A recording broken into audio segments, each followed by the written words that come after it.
All right. So I normally don't do this. I've never really put videos of my conversations on my Twitter before. Uh, but we had breakfast yesterday, and we met, and everyone. This is Sean. What's up?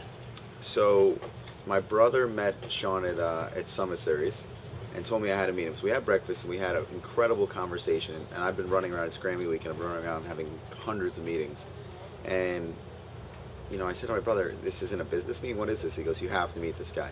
So I went out with Sean, and we became buddies pretty quickly. I mean, I like him. I don't think he likes me very much. It's kind of hard to like him, actually. And I decided that it would be really cool just to have an open, candid conversation with our very amateur cameras here, and just put it up online, because there's a lot of kids out there who I think would benefit from some of the stuff you were saying. So we don't know how this is going to go. We don't know how long it's going to be. But I think it's important that more people that are a part of my life through the internet get to hear some of the things that you say and preach in your life, because it's an incredible outlook that you have on life. So let's do it. All right. Why don't you first kind of tell them a little bit about yourself, and so they're familiar. Sure. So, my name is Sean Stephenson, and I'm originally from Chicago. I was born with a rare condition called osteogenesis imperfecta, which is just a long Latin word or phrase for bone gene imperfection. So my bones didn't grow to the normal length, and they were extremely fragile as a child. So something like sneezing would break a collarbone. And I had a lot of pain physically growing up, surgeries, and I also spent a lot of time being stared at and dealing with being teased, and yet magical things took place in my life as I continued to move forward and get older that really are almost beyond imagination. I mean, in my life, I've gone on to do some pretty ground-shaking things. I became friends with and did work with the Dalai Lama for a while. I worked for a U.S. president in the White House. I wrote 4 books, filmed a fitness video with Miss Fitness Universe, became a doctor. All these things in the period of my life. I'm 32 now, so I'm your elder. Yes, you are. Just so yes, you are. know. And I tell you all these things not to brag or to impress you, but to show you that whatever you're going through in your life right now, I'm guessing you're probably having some fears or insecurities, and maybe you don't like the way you look, or maybe you feel like you wish you came from a better home or had better parents. It doesn't matter what your condition is. What matters is how you view your condition. So I always tell people it's not the facts of your life that matter. It's the interpretation of the facts. So, let's say, has anything bad ever happened to you in your life that you could have used that as an excuse not to go on to do what you've done? Correct. Absolutely. It So happens all the time. what's the difference? Why aren't you living on the streets somewhere mad at the world, as opposed to the amazing life that you built? I think I choose to look at things at a different perspective. I think when I go through, we talked about this a little bit yesterday, everything in life to me is perspective. If you look at things and you make an active choice when something bad happens to look at it as, something that's going to limit you, it will limit you. If you choose to look at it as something that you can use and learn from, and, every no I've ever gotten in my life just inspired me to get that yes. It didn't. So have you gotten no's? All I knew was no's. Pretty much, All people see now, if they tune in to Justin's career or whatever, all they see is success and fame and wealth and all these things that we deem as amazing in society, and they're fun, I'm sure, but it didn't happen overnight. And Absolutely. I think that's the thing. It's you don't graduate high school overnight. You don't graduate college overnight. You don't get into the body, the physical form that you want overnight. It takes a process and patience. Can you talk a little bit about the patience that you guys have had? Well, nothing great ever comes easy. I think that, no story is fun if it's just handed to you. And all these kids who, who are going to watch this on the Twitter, they know this story. They know the never say never story of Justin and us meeting. and all the no's we got, and they don't know the full extent of the no's. But they only got 90 minutes. Of yeah, the story. it's there's the part where I brought Justin down to Atlanta, on my own dime, and then we met Usher. There was a year and a half of us struggling and building before Usher. But in the came movie, along. it was like 4 minutes. Yeah, I mean, it's movie magic. But, it's, and not only that, Justin went through, a lot of struggles early on as a kid. Life wasn't as easy for him. I mean, we were at a school in Las Vegas where he did charity work the other day. It was really inspiring. And he said something they didn't show on Ellen's show, where he said he used to steal clothes out of the lost and found box because he didn't have clothes and he was embarrassed. And he's never admitted that before, ever, publicly, except he wanted those kids to know because he wanted to inspire them. But, the thing that I found so great about you, and why I wanted to have this open dialogue, is that, and the thing I appreciate you is that I can speak so candid. There's a misconception that when people meet you, that they maybe should feel sorry for you.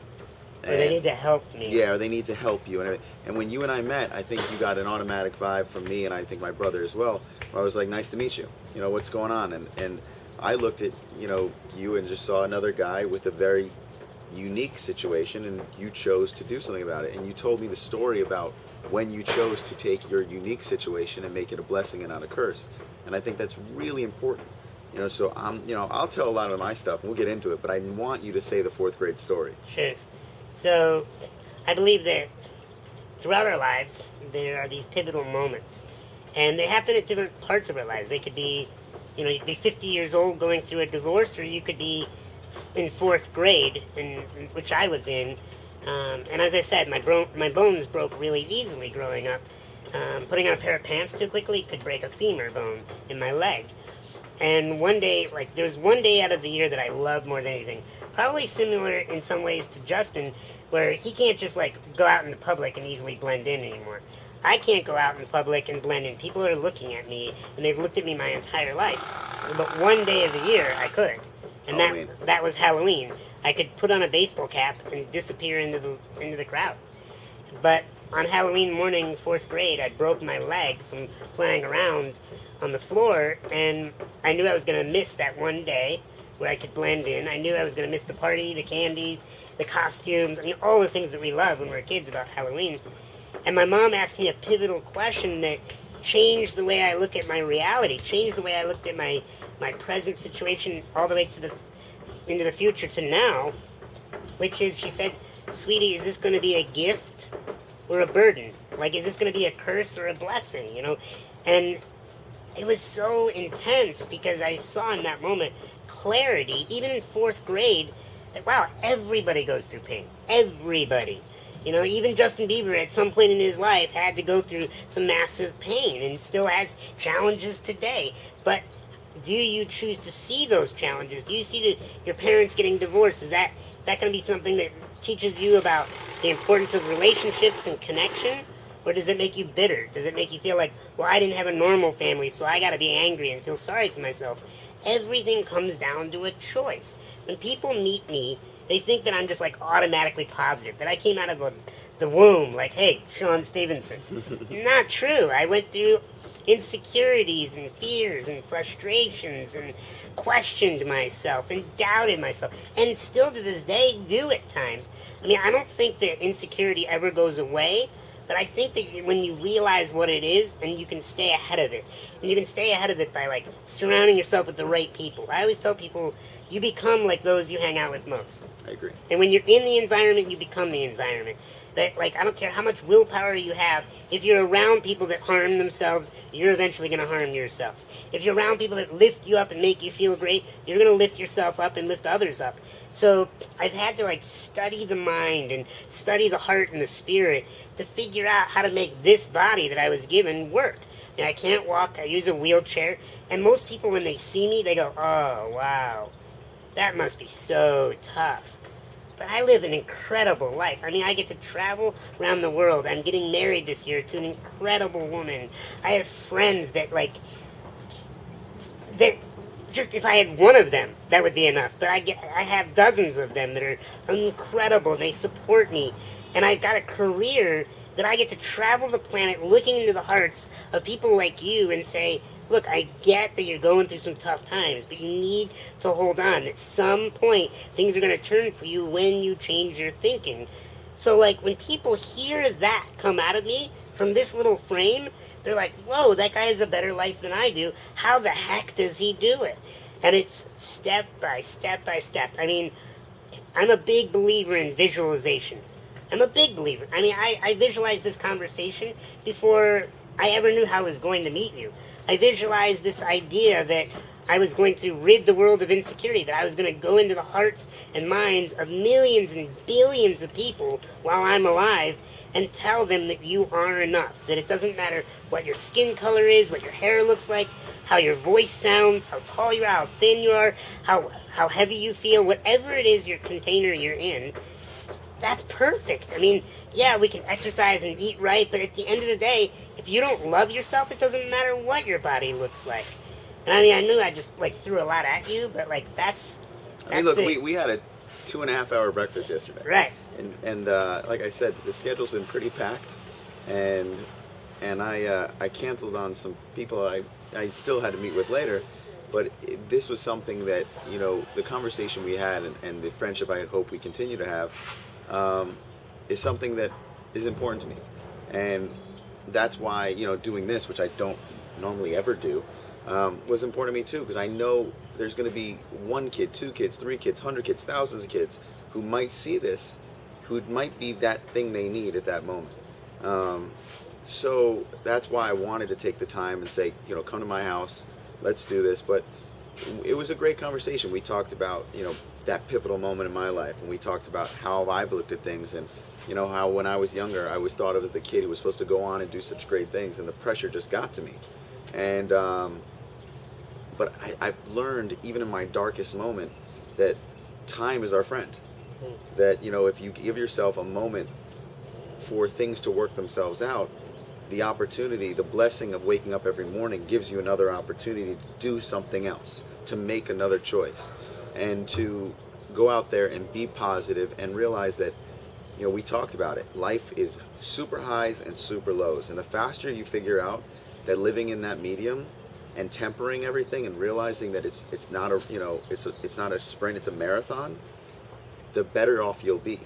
And you don't do things for the dollar. Don't do things, you know, that you think other people will love you for. Do things that are going to make you happy. Live a positive life and surround yourself with positive people that you enjoy. And that's what's really going to make you happy, the quality of your life. Because I've been fortunate enough, and so have you now, to meet people with a tremendous amount of success and wealth. That are miserable. Miserable. I mean, we're talking more money than God could print, and yet they don't have a purpose to their life, and so they're wandering. And then you meet people who have that kind of money as well. That are living a great life. Unbelievable life. And then you go to foreign countries, and you go to, my brother does schools in Laos, and you go to, you know, third world countries, and I got the, you know, fortunate experience of backpacking, and it changed my life, because I always thought backpacking was something the rich kids did to get away from their life. And my brother convinced me to go, and stayed in $5 a night hostels and traveled around. And it was my month of doing something I thought I would never do, which you and I talked about, of, you know, just taking yourself out of your box and seeing what it feels like. And it changed my life forever, because I saw people who didn't care about what they thought success was. They knew their own happiness, and they knew their family, and they knew their friends. They knew what love was. And the other thing that I loved about you was the passion. You know, you told me that your now fiance, you called her and said, do you trust me, at one point? And you were 32 years old. You said you were living at home, and you just gotten to a point where you'd had enough. And you said, if I can't follow my mission in life, I shouldn't be alive. And you said, I'll never compromise my mission. Never. And that, to me, it was beautiful, because people, it's more than just loving yourself. From the conversation I got from you, it's loving yourself, finding that thing that you're passionate about in life, and believing in yourself enough to pursue it. Well, and one of the things that I see a lot of kids is they're like, they go off to high school and then college, and then they pick a job that maybe their parents wanted them to do, and they're miserable, and then, you know, they grow up to be adults, and they're just lost in life. And so instead of getting down that path, you're still young, you're still vibrant, I want you to figure out, like, where are you your happiest? Is it snowboarding? Is it working with children? Is it painting? Is it singing? Where are you your happiest? And then build a career, build a passion where you can get paid around that, and you'll be happy every day of your life, no matter how much money you ever make, no matter how many people ever find out about you. I find people that when they follow their passion, and if they can couple it with a bigger purpose that like helps humanity or the planet, they're unstoppable. I mean, you cannot stop me. I will continue to teach until my dying breath, because I know that I am a part of something bigger than Sean. We were talking about legacy yesterday at breakfast, and how like most people live their life for how much money can I buy and make so I can buy a bunch of stuff, so then when I die it can be divvied up amongst other people. And that's a sad existence. It really is. As opposed to those few powerful individuals that go, what mark am I going to leave on humanity? Like, what mark am I going to leave on the planet? I mean, even though Steve Jobs is now gone from this world, how many of us are still checking our iPhones?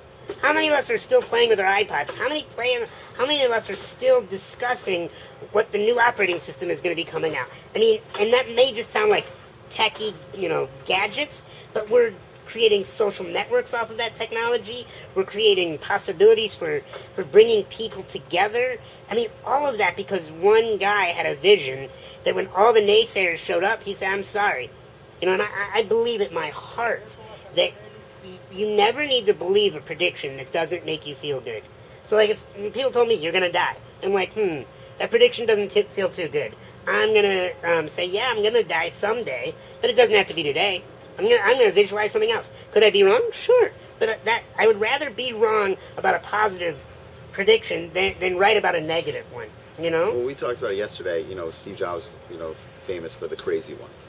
And I told you one of my favorite lines is from Will Smith, who told me never be realistic. Yeah, of course. And I love that. Will is an incredible human being, and one of the things he kept preaching, and I saw in his speech, and I talked to him about it, is to the idea that anyone who was ever truly realistic never achieved anything great.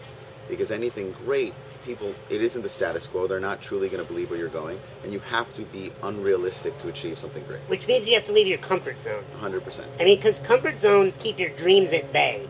And another way of saying that is like, if you can think of your comfort zones as a bubble, no one amazing can come in if you have a big bubble around you. Nobody can bring you ideas, opportunities, money, health, success, love, because you're just constantly like, no, I don't have any experience in that, so stay away from me.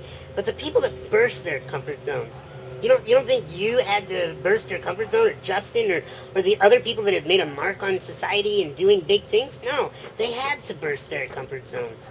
I mean, people meet me and they automatically go, should I feel awkward around him? Because I've never been around somebody that made me like him. And I choose to burst their comfort zone and go, yo, I'm here to help you feel good around me. Like, I am responsible for how Scooter feels in my presence. And when you have that kind of responsibility to how people feel around you, then everybody's like, dude, come over to my house. Hey, come over to this barbecue. Let's hang out tonight. If you're being shy, like, I'm so shy, that's a choice. I mean, it's not like you're born shy or born confident. Everything is a choice. If you're being bullied, start loving your bully. If you're being scared, start doing things that you know are going to release that fear. People always talk about courage, like, oh, I need courage to do that. You know how you get courage? Taking action on the things that scare you most that are positive. Mm-hmm. I mean, it takes courage to talk to somebody you've never met if you have this belief in your mind that they're more important than you. But it takes no courage if you say every person's equal. And I've worked with people like the Dalai Lama, the President of the United States, Scooter Braun. I mean, huge people, right? And I've found that at the end of the day, they all cry, they all bleed, they all think, they all wonder, they all have fears, emotions, they all have insecurities. We're all human. And if anybody tries to act like they're superhuman, they're really scared. They're not superhuman. All of us have fears. All of us have concerns about what if. But we have to go above that. If you don't, then magic never happens in your life. Well, I think we might have to do this again. Okay. And you know, we're gonna keep telling our stories, and I think you should start posting more videos on your Twitter, because after this, I hope you get a lot more followers, and it's at the Shantaraj. But one of the things, the reason I wanted to do this, because yesterday I asked you, well, what is your mission? And give him that one line, so then I can say how I corrected you. Yeah. It was very awkward, actually, how he handled himself. He said, so what are you here for? And I said, to rid the world of insecurity. And then he flipped it up, and he's like, well, do you want that for the world, or do you want it because you're still dealing with your insecurities? Is that a good paraphrase? Yeah, well, you said I'm here to rid the world of insecurity for myself. You know, and that's... In my lifetime. In your lifetime.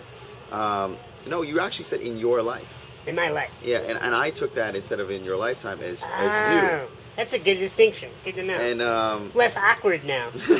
In the moment, I was like, dude, why are you feeling like I'm insecure? What are you talking about? I teach this stuff.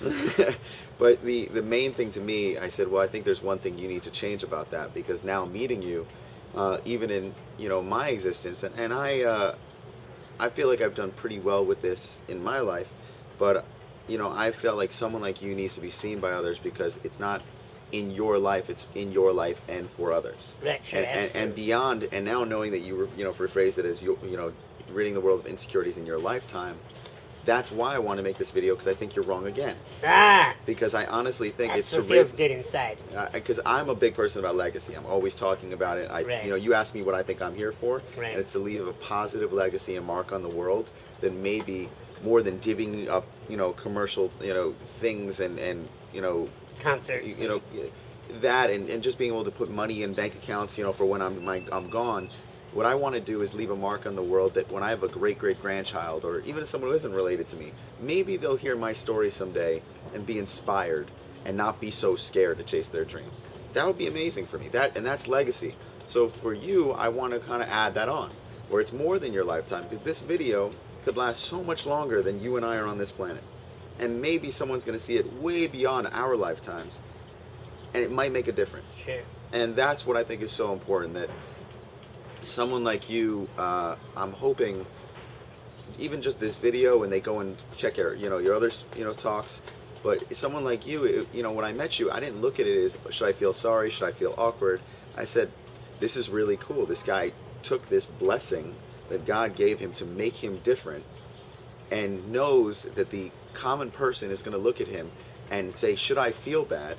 And instead see how fearless you are, and decide that I don't have any excuses. Sure. Well, and I hope you get, like, while you're watching this, that I'm nothing special. No more special than you. I mean, it's not like, as I said earlier, I didn't come out of the womb all confident. I want you to get in your heart. You weren't like Stewie? You didn't just come out like... Right, I wasn't all talking like in an English accent. Right. I really believe that it's just the work that I've done on myself. And, you know, I've surrounded myself with good books and good people, and it's taken time to get here. Like, nothing is unique about me that can't also be in you.